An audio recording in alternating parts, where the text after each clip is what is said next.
Hello everyone, this is Nageshwar Kumawat and welcome back to our YouTube channel Deep Kritik Study Point. So, जय श्री राम, जय श्री महाकाल, राधे राधे सभी को। I hope आप लोग जबरदस्त होंगे, है ना। आखिरी समय जो आप लोगों का बचा हुआ है, कुछ ही दिन बचा आप लोगों के समर वेकेशन से, है ना। कहीं आप लोगों का 11 से, कहीं 15 से, कहीं 18 से जो है स्कूल स्टार्ट होने वाले हैं। So wish you all the best. सबसे पहले तो आपको कि आप जो है जल्दी से आप लोगों का फर्स्ट डे आए, है ना, और आप लोग अपने स्कूल को ज्वाइन कर पाओ। अच्छा, तो आज हमारी जो क्लास है ना, आज हमारी क्लास है। इससे पहले प्रीवियस क्लास में मैंने आप लोगों को एक इंपॉर्टेंट डेरिवेशन करवाया था, है ना, गॉस लॉ। आई होप आप सभी ने देखा होगा।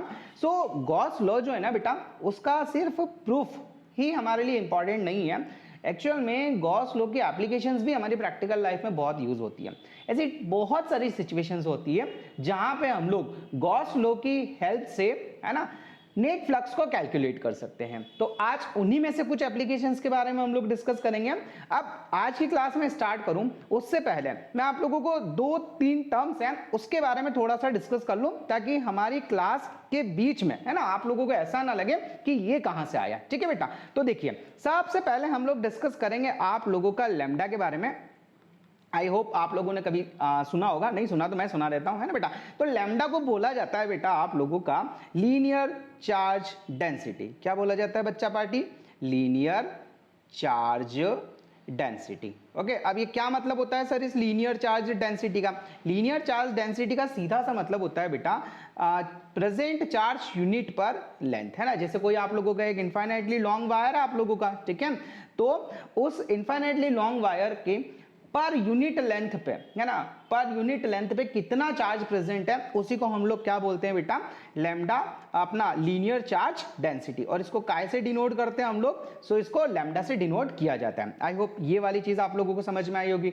बोले सर यस सर, कोई प्रॉब्लम वाली बात नहीं है। उसके बाद हम लोगों का जो नेक्स्ट टर्म आता है बेटा, है ना, जो आज हम लोग एक्चुअल में यूज करने वाले हैं उसी के बारे में हम लोग आज बात करेंगे। तो नेक्स्ट जो होता है बेटा वो होता है आप लोगों का सिग्मा। अब सर ये सिग्मा क्या होता है ना, देखिए सिग्मा को बोला जाता है आप लोगों का सरफेस चार्ज डेंसिटी। क्या बोला जाता है बच्चा party? Surface charge density. Okay बेटा, अब ये सरफेस चार्ज डेंसिटी क्या होती है सर, है ना। देखिए जैसे आप लोगों का लीनियर चार्ज डेंसिटी हम लोग कहाँ यूज करते हैं? अगर हम लोगों के पास में इनफाइनाइटली लॉन्ग या फिर एक लंबा सा वायर है ना, जैसे ये पेन ले लो, है ना, तो इसके लिए अगर हम लोगों को चार्ज डेंसिटी पता करना है तो आप लोग लैम्डा यूज करोगे।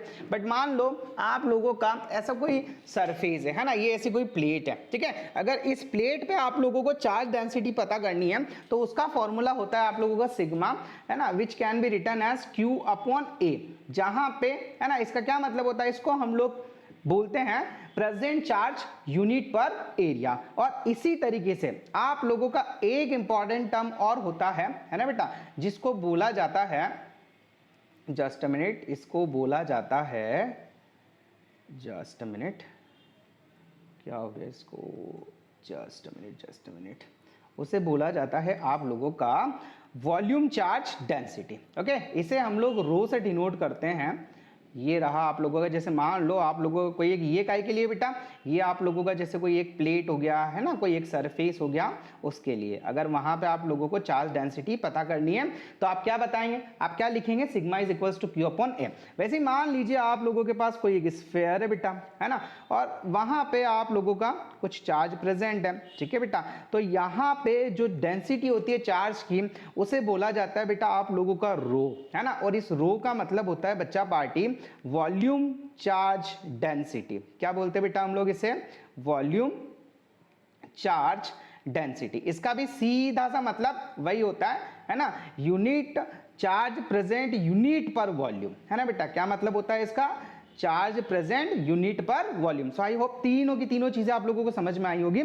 सबसे पहले, है ना, मैंने तुम्हें बताया किसके बारे में? लीनियर चार्ज डेंसिटी के बारे में। सेकंड हम लोगों ने डिस्कस किया सरफेस चार्ज डेंसिटी के बारे में, और लास्ट में हम लोगों ने डिस्कस किया वॉल्यूम चार्ज डेंसिटी के बारे में। So dear students, I hope यहां तक की कहानी आपको समझ में आई होगी। ओके, तो अब हम लोग सबसे पहली एप्लीकेशन के बारे में, है ना, जानने वाले हैं। चलिए स्टार्ट करते हैं हम लोग। अब सबसे पहले मान लीजिए मैं गॉस लॉ की हेल्प से इलेक्ट्रिक फील्ड पता करना चाहता हूं, है ना, due to a infinitely charged wire. एक मेरे पास कोई एक इनफाइनाइटली चार्ज्ड वायर है ना, और उसके कारण, है ना, मैं इलेक्ट्रिक फील्ड पता करना चाहता हूं तो कैसे पता कर सकता हूं। अब आपको अच्छी तरीके से पता है कि गॉस लॉ अगर मुझे लगाना है तो गॉस लॉ के लिए मुझे एक क्लोज्ड सरफेस चाहिएगा, है ना, और मेरे पास यहाँ पे क्लोज्ड सरफेस है नहीं, मेरे पास तो ये आप लोग देख पा रहे होंगे, है ना, ये आप लोगों का एक लॉन्ग कंडक्टर है या लॉन्ग वायर है मेरे पास, ठीक है। अब यहां पे मान लो, है ना, ये पॉजिटिवली चार्ज कंडक्टर है मेरे पास में, है ना, पॉजिटिवली लॉन्ग चार्ज्ड वायर बोल सकते हो आप इसको, ठीक है। सो भैया ये हो गया। अब यहां पे, है ना, इस चार्ज्ड वायर के कारण, है ना बेटा, इसके आसपास चारों तरफ कुछ इलेक्ट्रिक फील्ड या फील्ड लाइंस पास हो रही होगी, है ना, देखो यहां से भी फील्ड लाइंस जा रही होगी, यहां से भी फील्ड लाइंस जा रही होगी, यहां पे फील्ड लाइंस जा रही होगी, है ना, और ये एक इलेक्ट्रिक फील्ड भी बना रही होगी। अब मुझे ये पता करना है कि इस चार्ज्ड वायर के कारण, है ना, इस चार्ज्ड वायर के कारण जो आसपास की इलेक्ट्रिक फील्ड है वो कितनी है, तो कैसे पता करूं, है ना। तो मैंने जैसा कि आप लोगों से बोला कि गॉस लॉ की हेल्प से इसे पता किया जा सकता है, पर गॉस लॉ मैं तभी लगा सकता हूं, है ना बेटा, तभी लगा सकता हूं जब मेरे पास एक क्लोज सरफेस हो। तो क्या मैं, है ना, क्या मैं यहां पे क्लोज सरफेस बना सकता हूं क्या? बोले सर बिल्कुल बना सकते हैं। तो चलिए बना के देख लेते हैं, है ना। तो मान लीजिए मैंने यहां पे एक स्फीयर बना लिया, है ना बेटा, मैंने क्या किया यहाँ पे, मैं यहाँ पे एक स्फीयर बना लेता हूं। ये देखो, ये मैंने यहाँ पे क्या कर लिया कि स्फीयर बना लिया। जस्ट अ मिनट, थोड़ा अच्छा बनाओ सर, ऐसी ड्राइंग मत, है ना, कि हम लोगों को अच्छा ना लगे।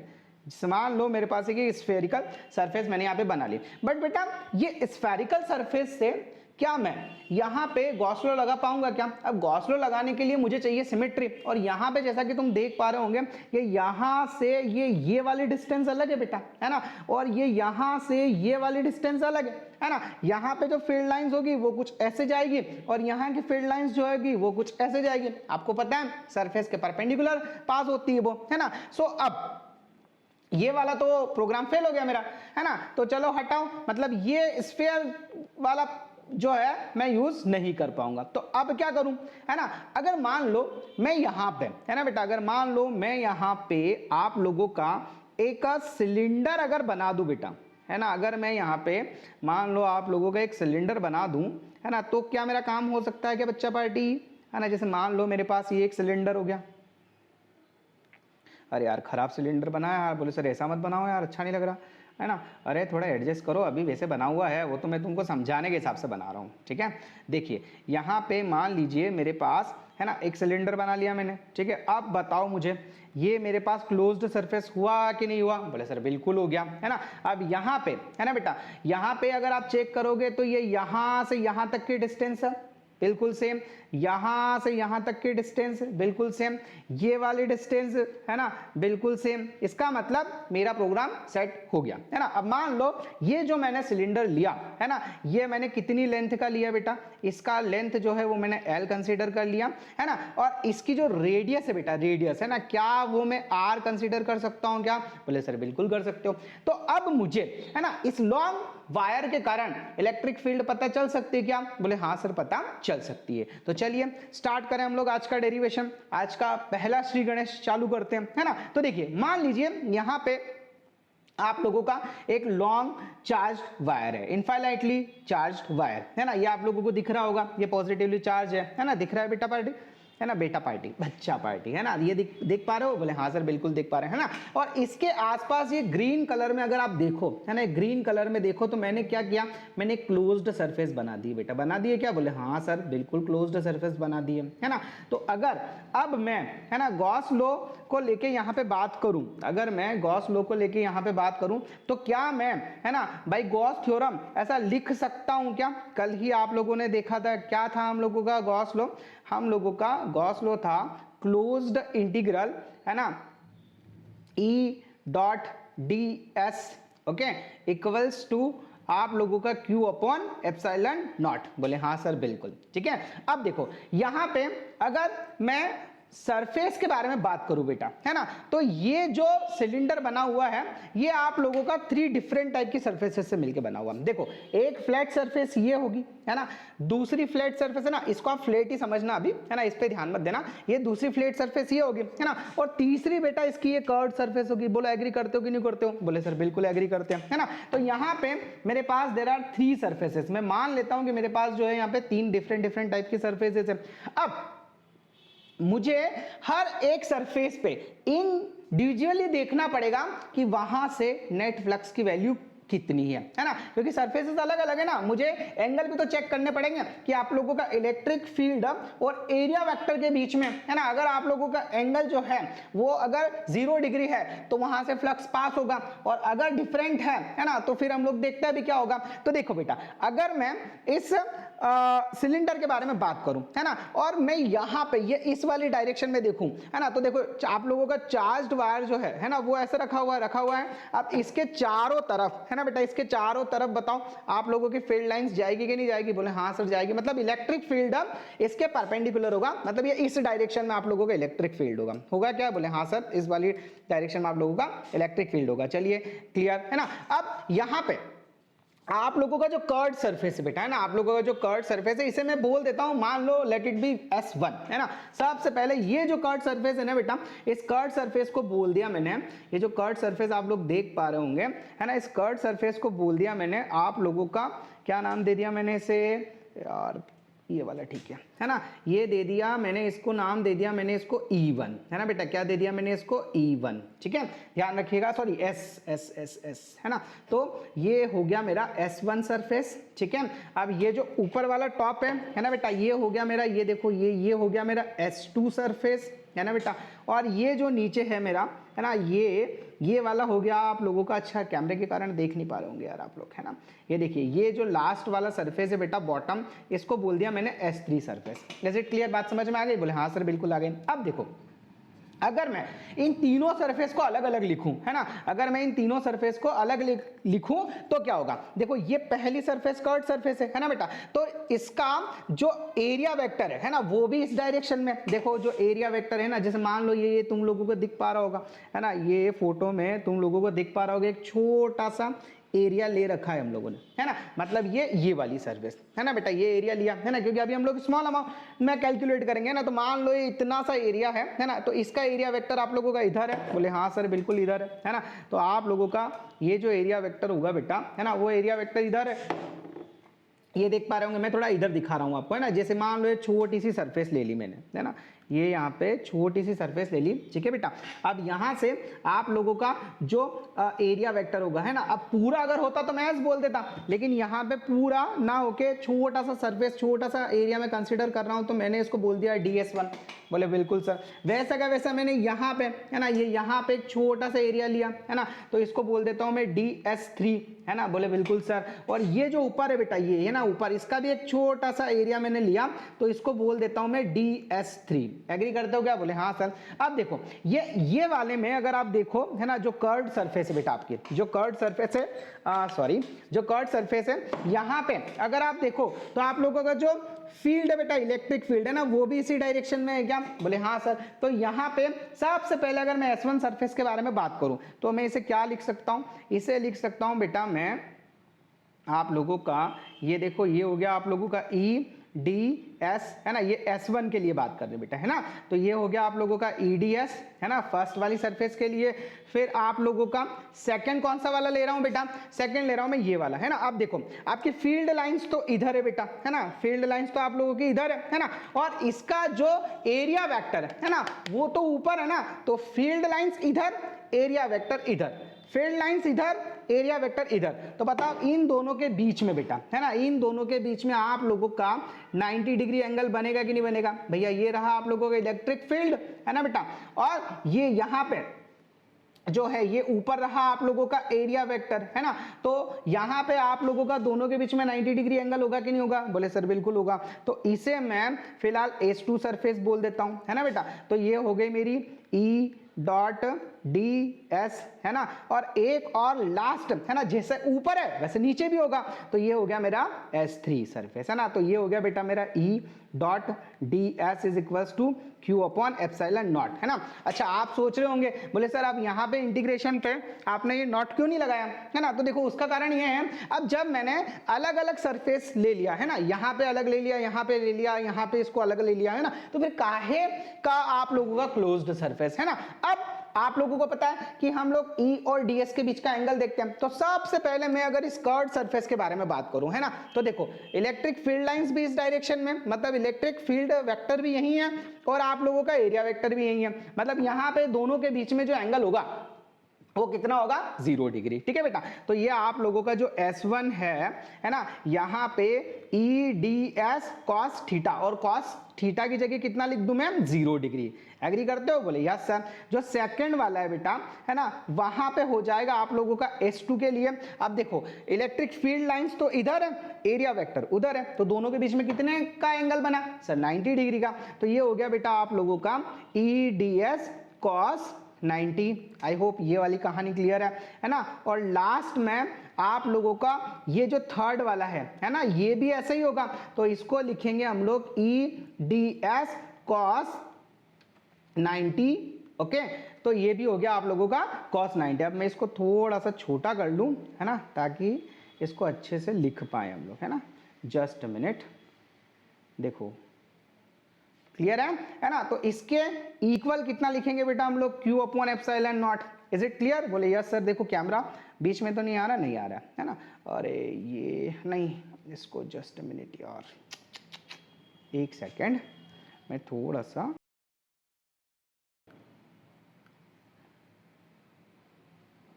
अभी ठीक है ना, अभी तुम्हारा चल जाएगा। ओके चलिए, चलें हम लोग हमारे नेक्स्ट की तरफ। तो देखो बेटा जो S1 सरफेस है ना, आप लोगों को पता है cos 0 की वैल्यू कितनी होती है 1, तो यहां से मिलेगा बेटा आप लोगों को S1 है ना EDS।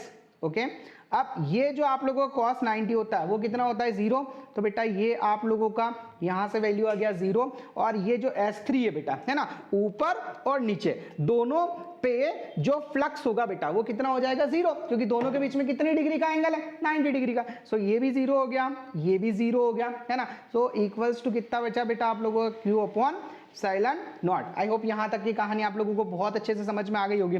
चलिए अब हम लोग बात करते हैं यहाँ पे। सो ये बेटा आप लोगों का चार्ज अगर कांस्टेंट है तो उस केस में आप लोगों को पता है E को हम लोग बाहर कर देते हैं है ना। सो ये हो जाएगा आपका E okay ds is equals to q upon epsilon not है ना बेटा। अब मान लो ये जो आप लोगों ने सिलेंडर लिया बेटा है ना, इसका जो लेंथ था वो कितना लिया आप लोगों ने L, ठीक है, और इसका रेडियस कितना लिया R। तो यहां पे और जस्ट मिनट,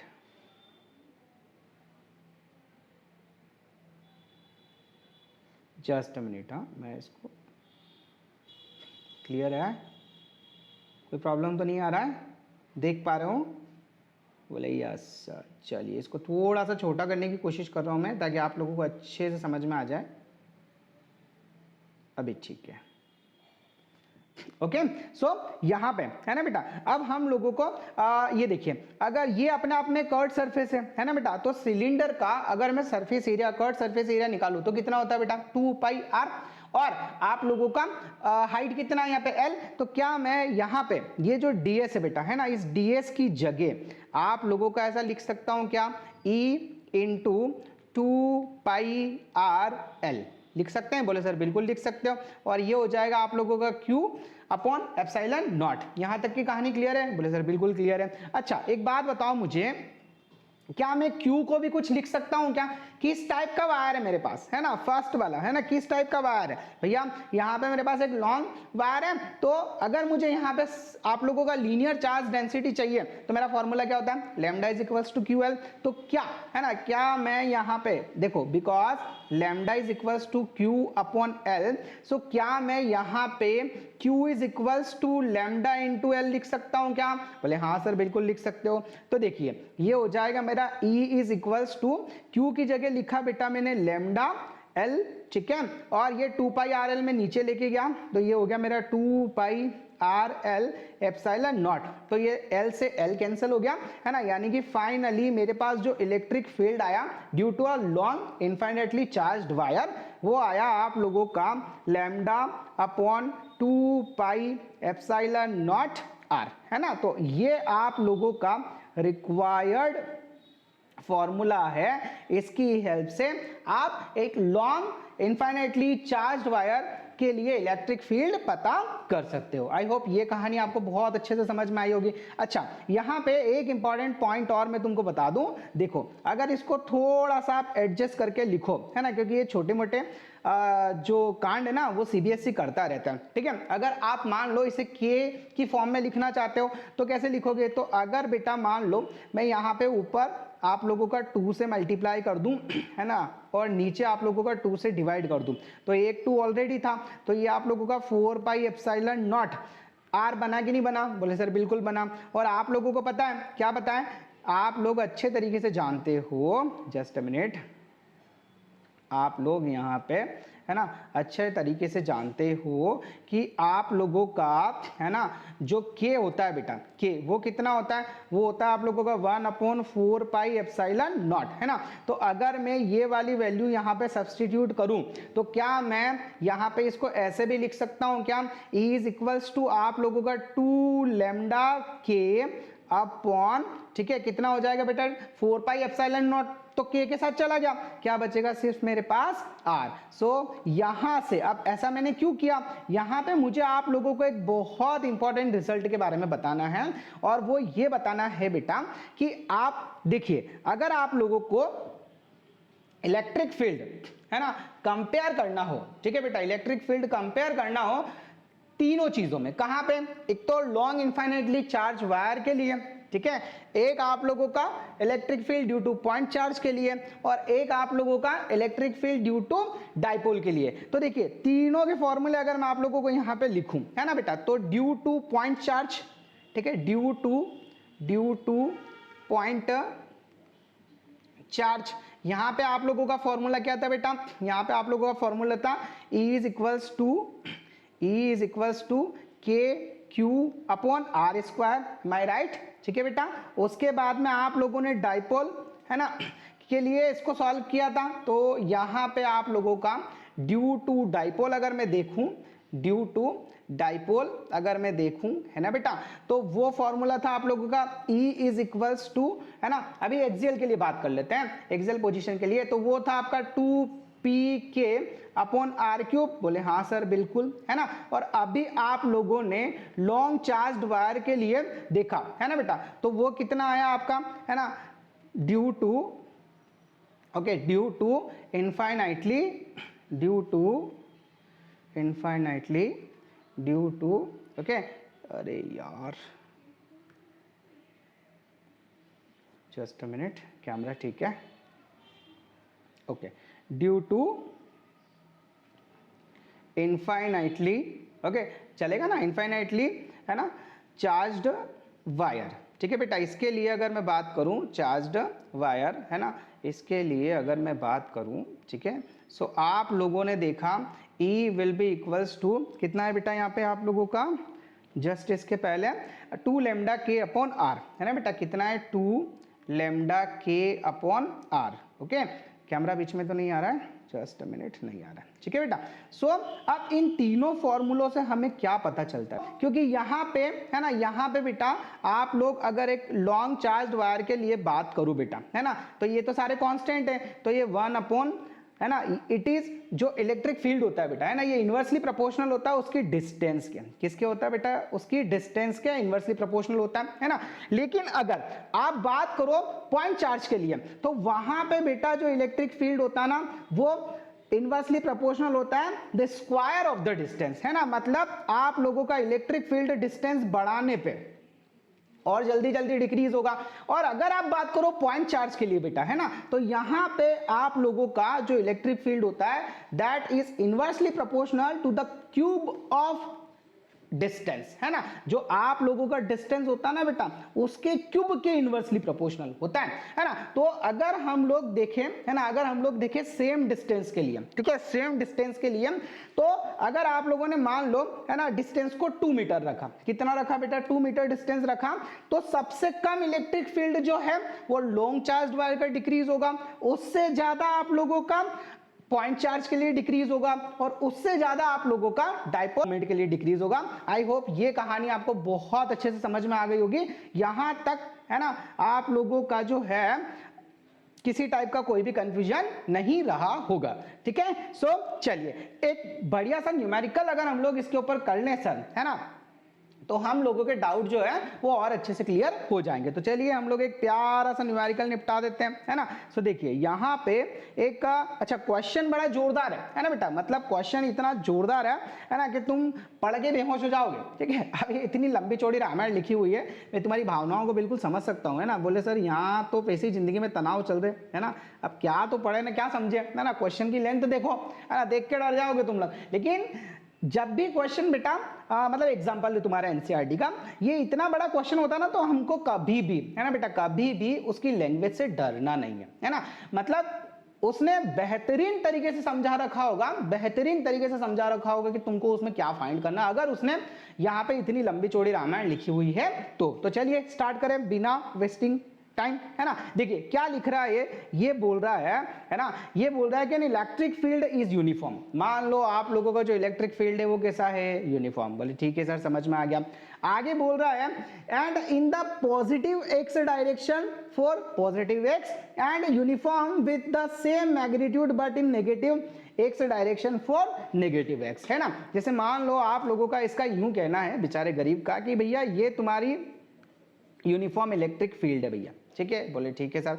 अब यहाँ पे, है ना, कोई एक रेफरेंस पॉइंट उसने माना होगा, है ना बेटा, तो यहाँ पे इस यूनिफॉर्म इलेक्ट्रिक फील्ड में जितना मैग्नीट्यूड इसका पॉजिटिव एक्स डायरेक्शन में है उतना का उतना नेगेटिव एक्स डायरेक्शन में भी है। कहानी समझ में आई। जैसे मान लो ये कोई तुम्हारा रेफरेंस पॉइंट अगर मैं मान लूं, है ना, तो जितनी, है ना, जितनी आप लोगों का मैग्नीट्यूड जो है वो इधर x डिस्टेंस पे है उतना का उतना मैग्नीट्यूड उसका इधर -x डिस्टेंस पे होगा, ऐसा उसका कहना है, ठीक है सर। आगे बढ़ते हैं।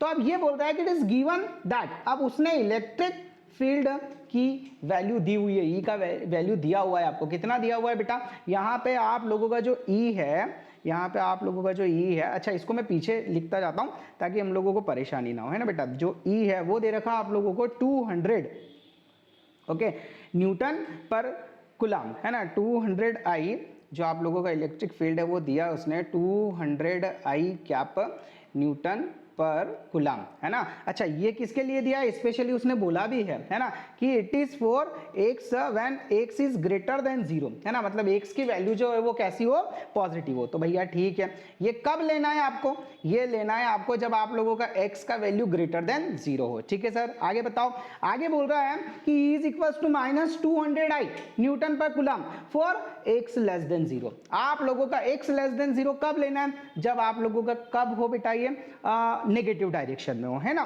तो आप लोगों का जो ई है बच्चा पार्टी, जो ई है वो आप लोगों का -200 आई कैप लेना है न्यूटन पर कुलाम, है ना। कब लेना है आप लोगों को, अगर आप लोगों का x जो है वो लेस देन 0 हो, है ना, मतलब नेगेटिव डायरेक्शन में हो। बोले सर ठीक है आगे चलो।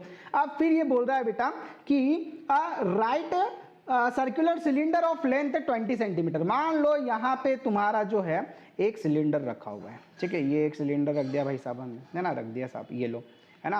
अब ये जो लेंथ है बेटा, वो लेंथ इसने कितना गिवन है, इसका लेंथ दिया बेटा 20 सेंटीमीटर, और जो उसका रेडियस दे रखा है बच्चा पार्टी, है ना बेटा, क्वेश्चन बड़ा गजब का है देखना, है ना। उसका जो रेडियस दे रखा है वो कितना है, 5 सेंटीमीटर। तो चलिए हम लोग पीछे लिख लेते हैं कि आप लोगों का जो लेंथ है बेटा वो है, जो लेंथ है इसका वो है आप लोगों का 20 सेंटीमीटर, है ना। तो 20/100 कर दूं मैं, डायरेक्ट मीटर में लिख दूं, और जो रेडियस है वो कितना है, आई थिंक 5 है बेटा, है ना, 5 सेंटीमीटर, ठीक है। तो ये हो गया आप लोगों का 5/100 क्या हो जाएगा, मीटर हो जाएगा। यहां तक की कहानी क्लियर है, बोले सर ये एकदम क्लियर है। आगे चलो, अब करना क्या है, ये देखो, ये बोल रहा है कि 5 centimetre has its centre at the origin. अब मान लो इसका जो सेंटर है वो आपका ओरिजिन है ना, and it's x axis along the x axis so that one phase is at x is equals to plus 10 centimetre. अब ये जो आपने सिलेंडर एज्यूम किया है ना, जैसे कि आप लोग ये यहाँ पे डायग्राम में देख पा रहे होंगे है ना बेटा, ये जो सिलेंडर आप लोग यहाँ पे देख पा रहे होंगे है ना, ये सिलेंडर में ये आप लोगों का ओरिजिन है वो, ठीक है, ये देख भी रहे होंगे आप है ना, ये वो ओरिजिन है। अब इससे जो आपकी एक्स डायरेक्शन से जो ये डिस्टेंस दूर है बेटा है ना, वो है आप लोगों का 10 सेंटीमीटर, ठीक है बच्चा पार्टी। और ये जो आप लोगों का सरफेस है बेटा है ना, फ्लैट सरफेस है ना, ये जो फ्लैट सरफेस है मतलब इसकी और इसकी बात कर रहे हैं, ठीक है। ये कितना है बेटा, ये ऑब्वियसली कितनी होगी बेटा, -10 सेंटीमीटर, ऐसा उसका कहना है ना बेटा, ऐसा उसका कहना है भाई का अपना। ये है आप लोगों का 10 सेंटीमीटर माइनस में, ठीक है, माइनस चल जाए यार, -10 सेंटीमीटर है ना। मैं ज़्यादा कॉम्प्लिकेटेड नहीं बनाऊंगा इसको ताकि आप लोग देख पाओ अच्छे से।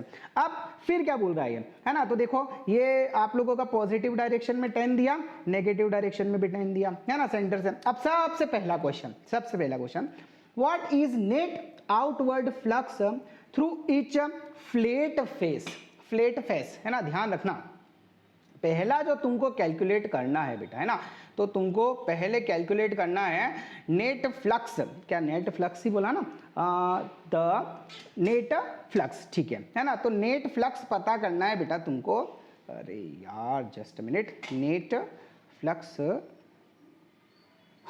ठीक है, नेट फ्लक्स पता करना है तुमको कहाँ पे बेटा, एट फ्लैट सरफेस है ना बेटा, फ्लैट सरफेस, ठीक है। अब ये फ्लैट सरफेस क्या होती है ना, ये फ्लैट सरफेस यहाँ, ठीक है, इसकी बात नहीं कर रहा है वो, ये यहाँ और ये यहाँ, ठीक है।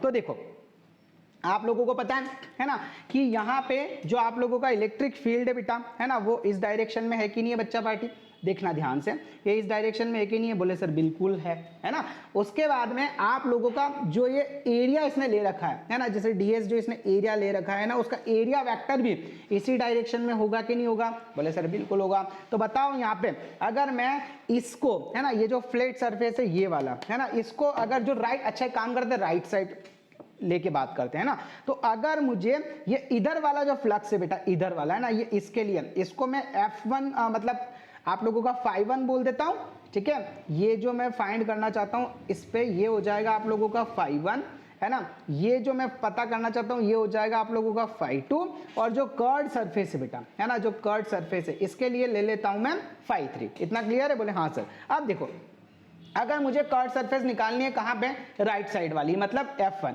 सो क्या करूं मैं, आप लोगों को पता है ना कि मेरा जो फॉर्मूला होता है वो क्या होता है बेटा, E डॉट ds होता है कि नहीं होता है, बोले हाँ सर है ना। अब ये ds आप लोगों का जो ds है ना, वो यहाँ पे लिख दिया मैंने, ठीक है। अब देखो बेटा यहाँ पे अगर मैं देखूं, ठीक है बच्चा पार्टी है ना, अच्छा हम लोगों ने इसको सॉल्व कर दिया ना, तो फॉर्मूला आप φ1 इज इक्वल टू EDS लिख सकते हो। चलिए अब यहाँ पे आप लोग अगर देखे बच्चा पार्टी, तो ये जो आप लोगों का F1 है ना, यहाँ पे E का वैल्यू उसने दे रखा है। ये कब पता कर रहा हूं बेटा मैं, ये इसकी राइट साइड के लिए पता कर रहा हूं। किसके लिए पता कर रहा हूं मैं, राइट साइड के लिए, ठीक है। तो देखिए यहाँ पे इन दोनों के बीच में जो आप लोगों का एंगल है बेटा वो कितना है, आप लोगों का theta is equal to 0 degree होगा कि नहीं होगा, तो यहाँ पे हो गया आप लोगों का cos 0 डिग्री है ना, और cos 0 कितना होता है, 1 होता है।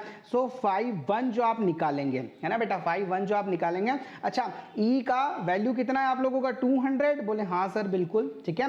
उसके बाद में जो ds है ना, ds का मतलब क्या होता है, एरिया, तो एरिया को हम लोग पाई, भैया ये जो है ये क्या है, ये सर्कुलर है कि नहीं है, तो सर्कुलर अगर सर्कल अगर है तो उसका एरिया कितना होगा, पाई आर स्क्वायर, तो बेटा ये आप लोगों का पाई हो गया है ना। और r जो है आप लोगों का है ना, r बताओ यहाँ पे कितना ले रखा है, r आप लोगों का 5/100 का होल स्क्वायर है कि नहीं है, बोले हाँ सर बिल्कुल है। तो ये पूरी कहानी हो गई है ना, बोले सर होमवर्क मत देना, सॉल्व करके दिखाना, बिल्कुल सॉल्व करेंगे। चलो तो अभी मैं अगर इसको थोड़ा सा यहाँ पे स्पेस कम कर लूँ, ठीक है, चलिए ये φ2 इधर आ गया क्या मेरा, जस्ट मिनट यार, वो यहाँ से आ गया, ये phi 2 है ना बेटा। तो अगर मैं इसको सॉल्व करने की कोशिश करूं तो देखो बड़ा सिंपल है ना, मैंने बोला ना न्यूमेरिकल्स बड़े जोरदार होते हैं, मतलब तुम खाली करो है ना। देखो ये phi 1 हो गया बेटा, ये phi 1 हो गया है ना, तो ये 200 ऐसा का ऐसा है ना, अभी पाई को छेड़ना ही नहीं है ना।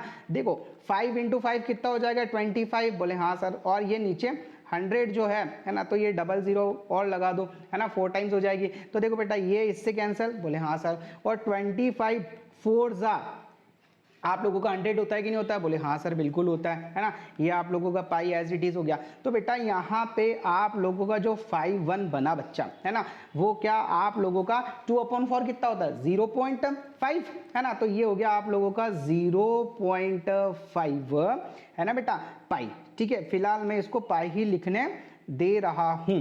देखो कैमरा बीच में तो नहीं आ रहा, बोले नहीं सर कोई दिक्कत नहीं है, कैमरा बीच में नहीं आ रहा है ना बेटा, चेक कर लेना आप लोगों का कैमरा बीच में नहीं आया। अच्छा मुझे इसका यूनिट बताओ है ना, तो ये यूनिट होगा बेटा आप लोगों का इसका न्यूटन है ना metre square coulomb inverse. I hope ये ही कहानी होगी है ना, क्या newton metre square coulomb inverse. चलिए क्या आपका कैमरा बीच में नहीं आया, नहीं आया ठीक है। तो जैसे मैंने F1 के लिए निकाला, क्या मैं वैसा का वैसा F2 के लिए निकाल सकता हूँ क्या, बोले सर बिल्कुल निकाल सकते हो है ना। तो ये देखो अब मेरा phi 2 के लिए सेम टू सेम आप लोगों का कैलकुलेशन होगा है ना, सेम टू सेम कैलकुलेशन होगा। बस इसमें जो आप लोगों को ध्यान रखना है ना, वो क्या है बेटा, अब जो सरफेस है ना वो किधर है, नेगेटिव एक्स एक्सिस में। कितनी है बेटा, नेगेटिव एक्स एक्सिस में है ना। तो अगर आप है ना, अगर आप यहाँ पे है ना देखो, तो जितना फ्लक्स आपका राइट साइड बना बेटा है ना, जितना फ्लक्स आपका राइट साइड बना उतना को उतना फ्लक्स आपका लेफ्ट साइड भी बनेगा कि नहीं बनेगा, बोले हाँ सर बिल्कुल बनेगा। तो इसको आप बिल्कुल कैलकुलेट करके बताइएगा। वैसे इसका जो आंसर आने वाला वो वही आएगा 0.5, कितना आया आपका 0.5 pi, okay 0.5 pi newton metre square coulomb inverse. Okay it will be the same as it is है ना, ये जो है आप लोगों का वो वही रहेगा जैसा अभी आप लोगों ने कैलकुलेट किया। अच्छा अब हम लोग बात करते हैं हमारे नेक्स्ट वाले के बारे में। ठीक है चलिए नेक्स्ट वाले के बारे में बात करें। सो अब कौन सी वाली सरफेस बची है बेटा, आप लोगों का कर्ड सरफेस है ना। तो यहाँ पे अगर आप देखो तो कर्ड सरफेस में ये जो कर्ड सरफेस है बेटा, ये दोनों के बीच में 90 डिग्री एंगल बना रही है कि नहीं बना रही है, बोले हाँ सर। अगर आप लोगों का दोनों के बीच में एंगल जो है वो 90 डिग्री है ना बेटा, अगर मैं यहाँ पे लिखूं है ना। अच्छा अब मैं ये वाला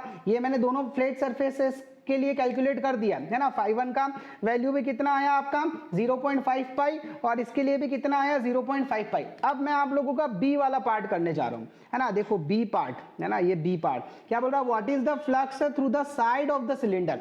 जो सिलेंडर है ना उसकी साइड से जो फ्लक्स है वो बताओ। तो बेटा ये हो जाएगा आप लोगों का phi 3 है ना, ये हो गया आप लोगों का phi 3। अब आपको पता है बेटा यहाँ पे दोनों के बीच में एंगल कितना है, ये आप लोगों का EDS जो है वो cos 90 डिग्री। तो अगर cos 90 है तो पूरा का पूरा फ्लक्स कितना हो गया बेटा 0। आई होप ये कहानी समझ में आई होगी। चलो नेक्स्ट वाला पार्ट देखो। अब ये बोल रहा है बेटा, ये नेक्स्ट बोल रहा है कि सी में बोल रहा है कि what is the net outward flux through the cylinder, कि भैया इस सिलेंडर से नेट फ्लक्स जो होगा है ना वो कितना होगा। ठीक है तो हम लोगों का अब जा रहे हैं हम लोग। अच्छा ये आप लोगों का बी पॉइंट था है ना, ये जो मैंने सॉल्व किया वो आप लोगों के बी पॉइंट के लिए सॉल्व किया है।